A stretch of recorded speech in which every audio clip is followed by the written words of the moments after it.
자, 오늘은 류마티스 관절염, 그리고 루푸스, 강직성 척추염 등 각종 류마티스 질환을 전문 진료하시는 유창길 원장님과 함께하는 날입니다. 인사 나누겠습니다. 안녕하세요. 안녕하세요. 네. 네, 반갑습니다.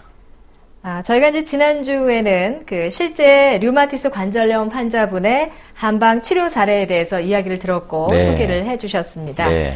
지난 시간에 혹시 못 들으신 분들을 위해서 강의 내용을 좀 짧게 요약을 해 주시면 좋겠습니다. 네, 지난주에는 이제 류마티스 관절염 치료 사례를 이제 과정, 결과까지 이제 말씀을 드렸었죠. 류마티스 관절염 발병 8년 차에 접어드시던 어느 40대 류마티스 관절염 여성분의 얘기였죠.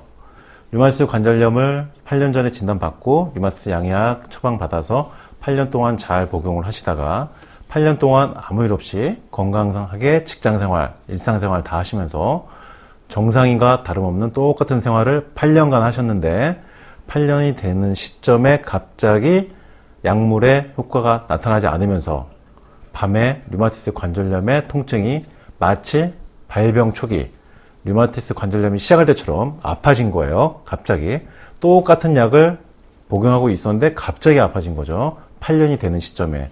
그래서 이것은 원인이 약물의 장기 복용으로 인한 내성과 어떤 혈관의 탄력성 부족, 혈액순환의 저하 이런 것들이 8년 차에 접어들면서 나타나다 보니까 면역 억제제야 스테로이드, 류마티스 염증을 가라앉히는 약물들의 효과가 나타나지 않게 되면서 갑자기 발병 초기처럼 아파졌었죠.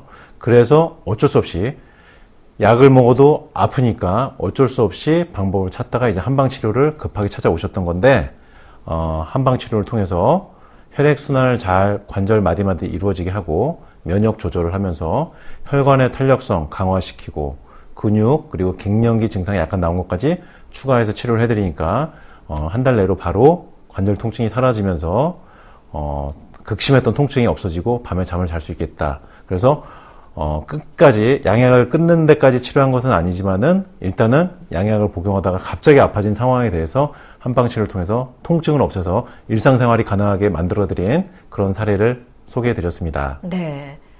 자, 그렇다면 이제 오늘 또 소개를 해 주실 미니 강의 주제는 또 어떤 것일까요? 네. 오늘은 이제 류마티스 있는 분들이 검사를 하게 되면 항상 기본적으로 하시는 검사가 있습니다.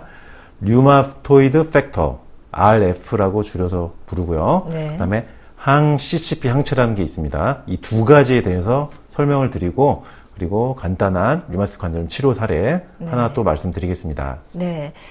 지금 이제 말씀해 주신 류마토이드 팩터, 류마티스 인자라고 하는 건데 네. 이게 도대체 어떤 것인지부터 좀 소개를 부탁드립니다. 네. 류마티스 관절염 있는 분들이 병원 가서 이제 검사를 하게 되면은 혈액 검사집 항목에 여러 가지가 있습니다. 근데 그 중에서 RF라고 써 있고 류마토이드 팩터라고 써 있는 경우도 있지만 RF만 써 있는 경우도 있습니다. 칸에 RF 대문자로 두 글자 써 있는 그 항목을 이제 얘기하는 거예요. 류마토이드 이 팩터라는 것인데 일종의 자가 항체를 검사하는 류마토이드 관절염을 양성으로 진단하기 위해서 하는 필수적인 검사라고 보시면 되겠습니다. 근데 이제 중요한 게 류마티스 관절염이 있을 때 모두 양성으로 나타나는 게 아니다. 10명 중 7명만 이 류마티스 팩터가 양성으로 나타납니다. 그래서 류마티스 관절염 있을 때 무조건 100% 양성이 아니라는 거, 그 점을 주의해야 됩니다. 류마티스 팩터라는 것은 그래서 절대적인 기준이 아니다. 양성이라고 했을 때도 그것을 류마티스 관절염으로 확신하는 것은 아닙니다. 네. 그러면은 모두가 다 양성인자라고 하는 것이 아니다라고 한다면 한 70에서 80%는 양성인자이되 나머지 그러면 20에서 30%의 경우는 어떻게 해석을 하면 되는 걸까요? 네. 이런 경우가 있어요. 그러니까 건강한 사람인데 직장에서 건강검진할 때 이 류마토이드 팩터를 검사하는 경우가 있습니다. 직장에서 일반 건강검진에서도 이 항목이 들어간 경우가 있는데 건강하신 분인데 류마티스 관절염 증상도 없는데 이게 양성으로 나오는 경우가 있어요. 10명 중 2~3명은. 그래서 류마티스 인자가 나왔을 때, 양성으로 나왔을 때 무조건 류마티스 관절염이 아니라는 것입니다. 그리고 어떤 백신을 맞거나 어떤 수혈을 하는 상황, 어떤 수술을 하느라고 수혈을 하거나 아니면은 어떤 루푸스라든지 쇼그렌 증후군에서도 양성으로 나타나는 경우도 있고요.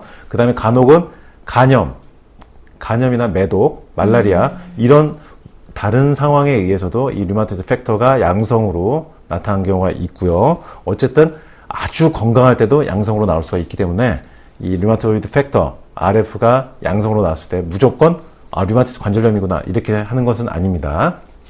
그러니까 수치로만을 완벽하게 의지할 수는 없다라고 하는 얘기이신 네. 거죠.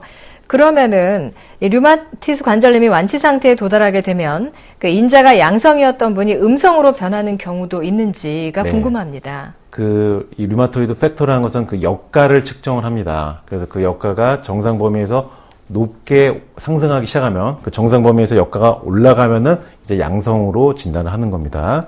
그래서 지난번에 이제 제가 한번 사례를 소개해 드린 적이 있습니다.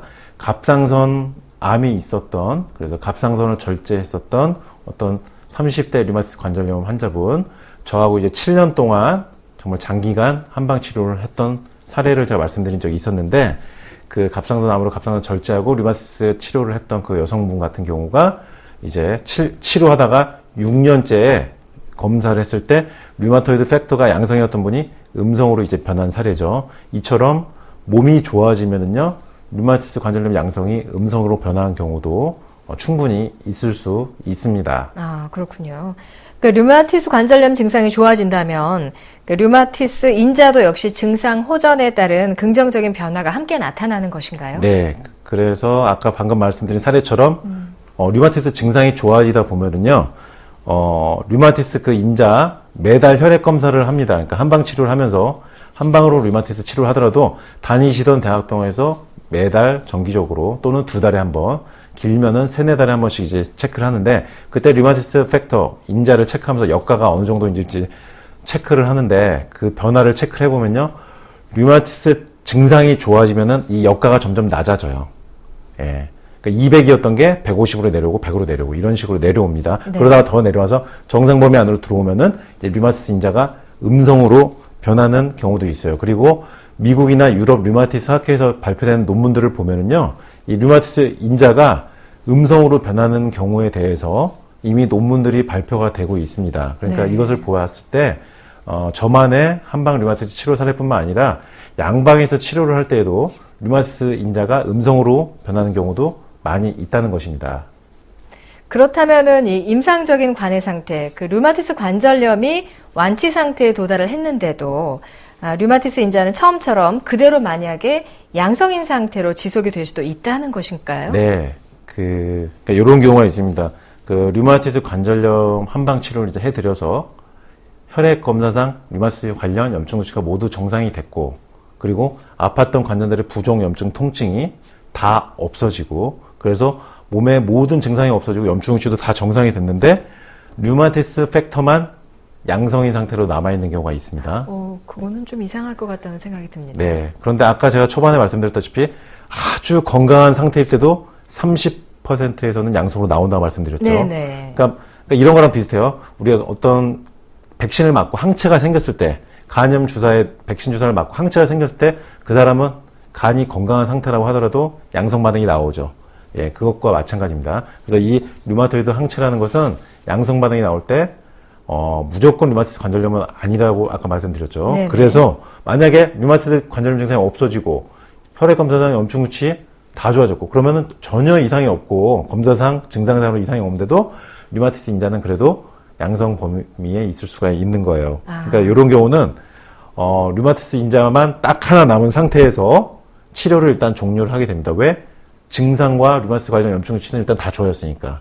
류마티스 인자가 아직 양성 범위이지만 치료는 일단 다 된 걸로 보고, 이 상태를 임상적 관해 상태로 보는 거예요. 네. 완벽한 100% 완치는 아니지만은 임상적으로 관해가 됐다. 인자만 양성인 상태에서 염증 수치와 증상은 다 정상이 됐기 때문에 일단은 임상적으로 치료가 된 것으로 보고, 관해 상태로 보고 치료를 일단 종료를 하게 됩니다. 네. 그러니까 아까 말씀드린 정상인 경우에도 30%는 양성인 경우가 있다는 것이죠. 네. 그렇다면은 이 류마티스 인자 하나만으로는 일단 류마티스 관절염 확진이 어렵다 이렇게 얘기를 할 수가 있는 것이겠군요. 그러면은 보다 이 류마티스 관절염을 좀 더 확실하게 진단 내리기 위한 검사 항목이 또 있을 것 같은데요. 어떤 것이 있을까요? 네, 지금 말씀드린 류마토이드 팩터는 약 70% 정도, 류마티스 관절염이 있을 때 70% 정도에서 양성이 나오고, 네. 하지만 30%나 되는 검출이 되지만은 류마티스가 아니라는 거죠. 그러니까 정확도가 70%밖에 안 되죠. 네네. 그러니까 10명 중 7명만 맞다는 얘기예요. 그러면은 이것 가지고는 진단이 확률성이 너무 낮습니다. 10명 중 7명, 70% 가지고는 확진 내리기가 좀 어려워요. 네. 그래서 말씀드리려고 하는 이제 검사 항목이 이제 항 CCP 항체, 항 시트룰린 단백 항체라고 하는 이 검사인데 이건 역시 항체, 자가항체 반응에 의해서 검사를 하는 것이고 안티 CCP 안티바디라고 검사 항목에 써 있어요. 그러니까 류마티스 환자분들은 혈액 검사를 받았을 때 반드시 자기가 복사본을 요구해서 보관을 하시는 게 좋고요. 네. 그래서 이 안티 CCP 표시된 안티바디, 안티 CCP 안티바디 항목 체크하고 RF 이렇게 체크를 하셔야 됩니다. 두 가지를. 그래서 지금 이제 말씀드린 항 CCP 항체, 항 시트룰린 단백 항체에 대한 이 검사 결과가 이제 류마티스 관절염을 확진하는 것인데 예민도 특이도가 굉장히 높다. 이 항 CCP 항체가 양성이 나오고 활성도가 높게 나오면은 류마티스 가능성이 아주 높아진다. 그래서 다른 염증 수치가 상승돼 있고 류마티스 인자도 양성이고 이 항 CCP 항체가 높게 나타나면은 류마티스 관절염으로 그때서야 비로소 이제 확진을 내리게 되는 것입니다. 그러니까 네. 어느 정도 퍼센트냐면요. 항 CCP 항체는 확률이 95%입니다. 류마티스 관절염일 확률이요. 그러니까 아주 높은 거예요. 이 항 CCP 항체가 그러니까 양성이 나왔다 그러면은 일단은 95%지만은 거의 류마티스 관절염으로 일단 보셔야 되는 거예요. 근데 이 항 CCP 항체는 루푸스나 다발성 경화증, 피부 경화증, 쇼그렌 증후군에서도 14에서 18%는 양성으로 나온다는 거예요. 그러니까 간혹 이런 경우도 있지만은 류마티스 관절염 같은 경우는 95%다. 그래서 압도적으로 확률이 높죠. 95%. 네. 루푸스, 쇼그렌 증후군, 피부 경화증, 전신 경화증 가능성만 10에서 18% 정도, 14에서 18%, 요것만 좀 제외하면은 류마티스 관절염의 가능성이 아주 높습니다. 그래서 이 류마티스 관절염 항목에서 이 항 CCP 항체, 이것이 양성으로 나올 경우는 류마티스 관절염으로 거의 확진이 되는 거고, 이게 높을 경우에는 앞으로 반드시 류마티스 관절염이 나타날 가능성이 많다고 보시면 됩니다. 네. 그럼 지금 이제 언급을 해주셨던 그 류마티스 인자와 그리고 항 CCP 항체 이 두 가지를 함께 파악을 했는데 모두 다 양성으로 나왔다라고 한다면 틀림없이 류마티스 관절염이다 이렇게 확진을 해도 오류는 아니겠군요. 예, 그렇습니다. 그러니까 류마티스 인자만 만약에 양성이고 염증 수치는 다 정상이다. 이런 경우는 일반인들도 많이 나오고요. 네. 건강검진에서. 그러니까 그런 경우는 류마티스 관절염 볼 수가 없고요. 류마티스 인자는 양성이면서 염증 수치가 상승돼 있다. 이러면은 류마티스 관절염의 가능성이 조금 더 높아지는 것이죠. 그리고 류마티스 인자가 양성이면서 염증 수치가 올라가 있으면서 항 CCP 항체가 양성이다. 그러면은 이런 경우는 거의 95% 이상 류마티스 관절염의 가능성이 높아지고, 만약에 내가 지금 몸이 아직 괜찮은데 이 항 CCP 항체, 류마티스 인자가 양성으로 두 가지가 나왔다. 그러면은 이런 경우는 앞으로 굉장히 조심을 해야 됩니다. 왜냐하면 발병할 가능성이 아주 높기 때문이죠. 아, 그렇군요.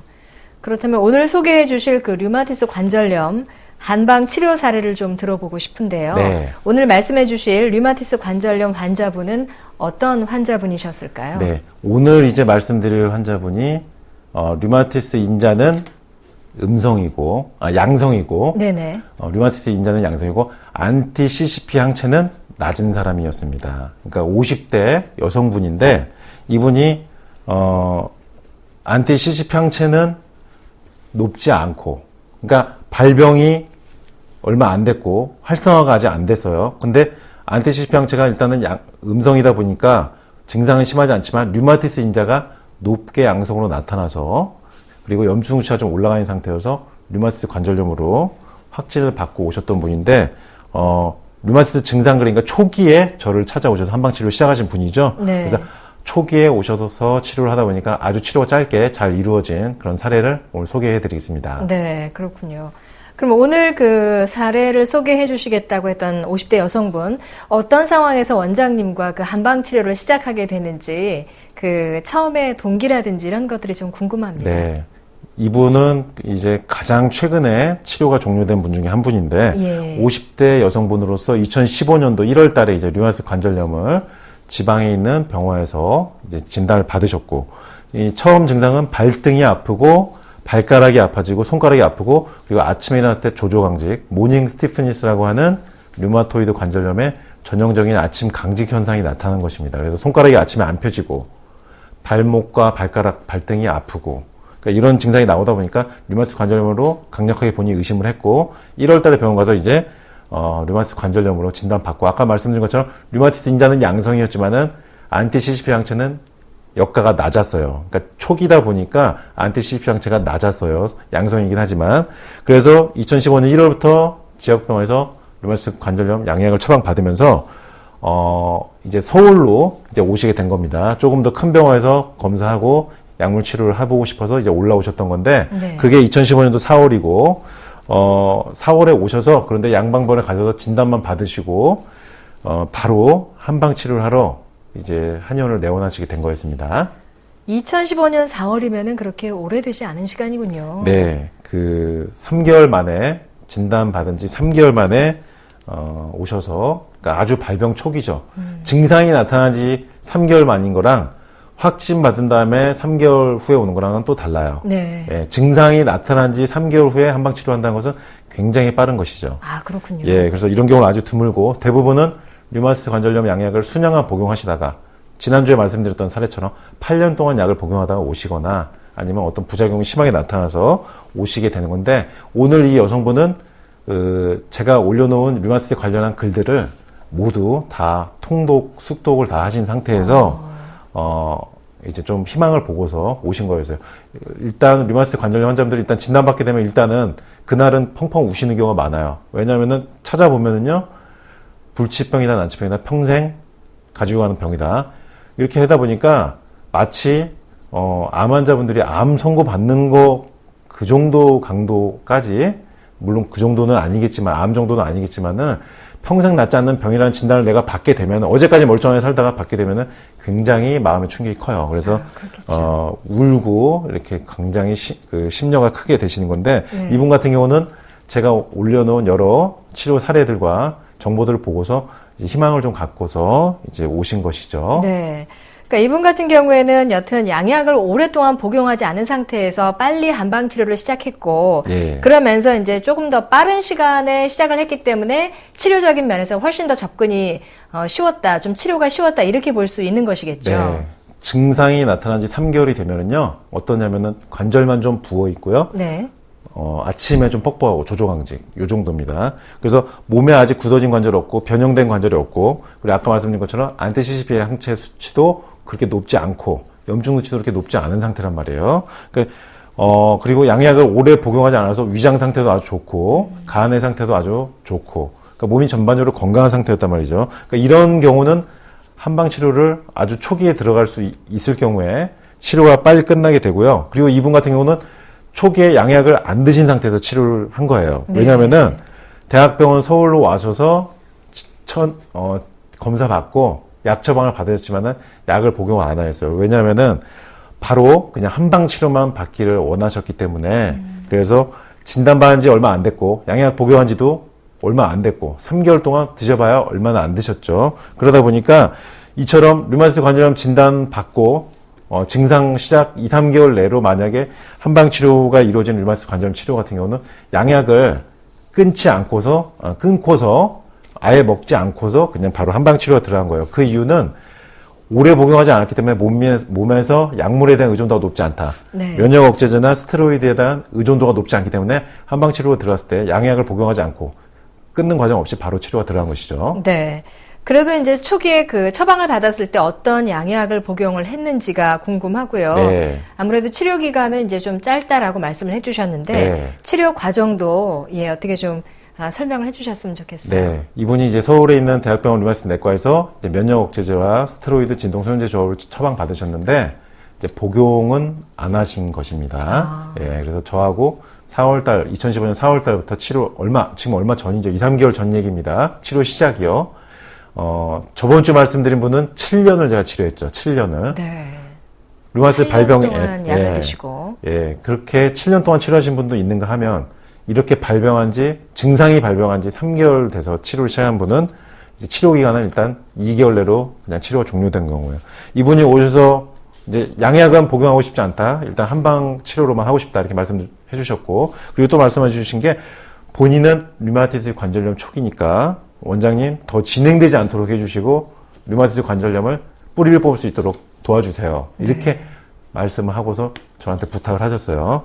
그래서 류마티스 양약을 복용하시지 않았기 때문에 거의 2, 3개월 동안 끊는 과정이 없이 바로 한방 치료로 들어갔고, 이분 초진을 오셨을 때 첫날 상태를 보니까 손가락이 좀 부어 있고 약간 구부러져 있었고요. 발목, 발등이 약간 부어 있는 상태. 아주 가벼운 류마티스 관절염의 초기 상태라는 겁니다.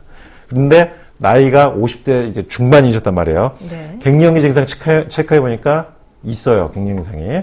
흰머리가 갑자기 최근 1년 동안 많이 늘었고, 그다음 밤에 잠이 안 오고, 목과 어깨 관절이 뻣뻣해지면서 굳어지고, 그리고 손발이 시리고 혈액순환이 안 되는 이런 갱년기 증상이 있었기 때문에 류마티스 면역 조절을 해주는 한약 처방을 1단계로만 하면서 갱년기 증상 추가로 치료를 약간 하면서 류마티스 관절염 자가 면역 질환 식이요법을 이제 한 것입니다. 이렇게 하니까 2개월 만에 아침 조종항제 없어지고 관절 붓기 빠지면서 몸의 모든 증상이 없어진 거예요. 깨끗하게. 치료 시작한 지 2개월 만에 이렇게 쉽게 없어진 것입니다. 이분 같은 경우는 초기에 완벽하게 낫고 싶은 마음이 의지가 강하신 분이셔서 자가면역질환 식이요법을 아주 철저히 했어요. 일절 가공식품이나 패스트푸드, 밀가루 종류, 흰 정제 식품, 밀가루나 설탕 이런 것들 절대 섭취하지 않으면서 완벽하게 해주셔서 2개월 동안 아주 깨끗하게 치료가 되는데, 이분 같은 경우는 이렇게 2개월 만에 치료가 되면은요, 치료하는 입장인, 그 의사 입장인 저도 굉장히 이런 분들은 치료하면서 기분이 좋습니다. 왜냐면은, 빨리 나으시니까 아주 만족스러워 하시고요. 네. 그리고 치료해드린 입장에는 저의 입장에서도 길게 치료해드린 것보다 이렇게 짧게 치료해서 빨리 나으신 분들을 볼 때 좀 더 기분이 좀 쉽고 편해요. 네. 왜냐면은, 지난주에 말씀드린 그 7년간 치료받으신 분의 같은 경우는, 우리가 이 류마티스 이별 여행이라고 하거든요. 제가 치료할 때. 이별 여행인데, 이 여행이란 게 너무 길면 힘듭니다. 집을 떠났을 때 여행이 조금 짧아야지 그래도 편안하게 끝나고요. 7년이란 이별 여행 기간을 가지면은, 낫기는 나았지만은, 저도 힘들었고, 치료하는 분도 힘들고 그렇습니다. 그러니까 이렇게 오늘 말씀드리고 싶은 것은, 류마티스 관절염 증상이 발병한 지 얼마 안 됐을 때, 한방 치료를 일찍 시작하면은 이렇게 류마티스 이별 여행 기간이 아주 짧아질 수 있다. 그리고 류마티스 인자와 항 CCP 항체 두 가지를 말씀드렸는데, 류마티스 인자는 70%에서만 류마티스 관절염으로 진단이 되고, 항 CCP 항체는 95%에서 류마티스 관절염으로 진단할 수 있다. 그래서 확진은 항 CCP 항체로 진단하는 추세이다. 오늘 말씀드린 주제는 이 두 가지로 정리가 되겠습니다. 네.